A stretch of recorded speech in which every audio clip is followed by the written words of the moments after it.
নবীর ব্যাপারে কথা বলেছে, নবীকে মিথ্যা নবী বলেছে, বলেন নাউজুবিল্লাহ। নবীকে পাগল বলেছে, কবি বলেছে, জাদুকর বলেছে, গণক বলেছে। কিন্তু কোরআন আল্লাহর নয়, মানুষের বানানো, এই কথা বলার সাহস কেউ করে নাই। কারণ হলো কোরআন যদি বলে যে এটা মানুষের বানানো, তাহলে লোকেরা তারে ধরবে, তুমিও তো মানুষ, বানাও তো দেখি কোরআনের মতো করে সূরা। এই সাহস কেউ করে নাই, করবেও না। আমার বন্ধুগণ, কোরআন যেইভাবে নাজিল হয়েছিল নবীজির কাছে, ঠিক ওইভাবে আজও পর্যন্ত আছে না? নাই? আছে কিনা? আর কিয়ামত পর্যন্ত চিল্লা, এখন কিয়ামত পর্যন্ত থাকবে। আল্লাহ পাক বলেন, ইন্না আলাইনা জামআহু ওয়া কুরআনা ফাইদা ক্বারানাহু ফাত্তাবি' কুরআনা সুম্মা ইন্না আলাইনা বায়ানা। একে সংগ্রহ করা এবং পড়িয়ে দেওয়া আমার দায়িত্ব। কোরআন শরীফ সংগ্রহ করা এবং এটাকে পড়ায় দেওয়ার দায়িত্ব আমি আল্লাহর। অতএব তুমি যখন একে পড়ো, তখন তোমার সেই কোরআনকে অনুসরণ করবে, আর এর অর্থ বুঝিয়ে দেওয়ার দায়িত্ব আমি আল্লাহর। রাসূল করিম সাল্লাল্লাহু আলাইহি ওয়াসাল্লাম কোরআন শরীফ নাজিল হচ্ছিল, আর তেলাওয়াত করতে গিয়ে, মুখস্থ করতে গিয়ে তাড়াহুড়ো করতেছিলেন। বারবার জিহ্বা ওড়াচ্ছেন, রাসূলের মুখস্থ করতে কষ্ট হচ্ছে। এই দৃশ্য আল্লাহ রাব্বুল আলামিনের বরদাস্ত হলো না।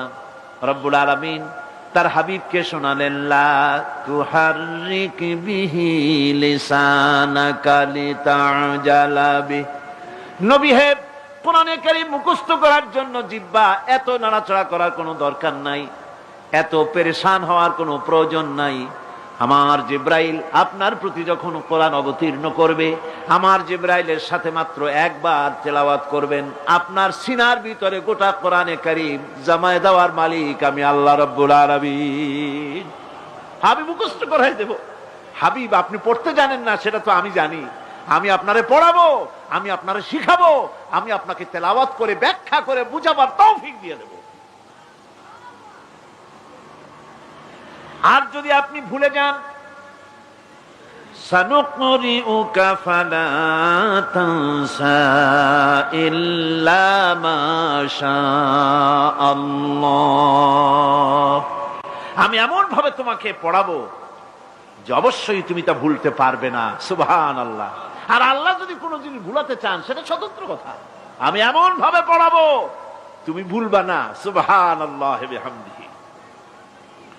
আল্লাহ রাব্বুল আলামিন তিনি বলছেন তার হাবিবকে, ওয়াতলু মা উহিয়া ইলাইকা মিন কিতাবি রাব্বিক লা মুবাদদিলা লিকালিমাতি।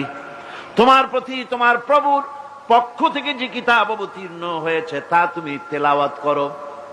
কোরআন শরীফ বেশি বেশি তেলাওয়াত করো। নবীজিকে তেলাওয়াত করতে বলা হয়েছে, আর বলা হয়েছে আল্লাহর কথা কেউ পরিবর্তন করতে পারবে না। বেশি বেশি তেলাওয়াত করো, তোমার উপরে যা অবতীর্ণ হয়েছে তেলাওয়াত করো। এটা শুধু নবীর জন্যই নয়, গোটা উম্মতের জন্য তেলাওয়াতের হুকুম। তেলাওয়াত করো। কোরআন শরীফ যে পৃথিবীর বুকে অবিকল আছে, তার যতগুলি কারণ, ওর মধ্যে বড় একটা কারণ হলো কোরআন শরীফ যত বেশি মুসলমানেরা পড়ে, এত বেশি কোন ধর্মগ্রন্থ তার অনুসারীরা পড়ে না। ঠিক কিনা? নামাজি তেলাওয়াত করে, এমনি তেলাওয়াত করে, করবে না কেন? কারণ হলো এমন কিতাব আল্লাহ দান করেছেন যার প্রত্যেক অক্ষরে অক্ষরে 10টা করে নেকি আমলনামায় লেখা হয়ে যায়।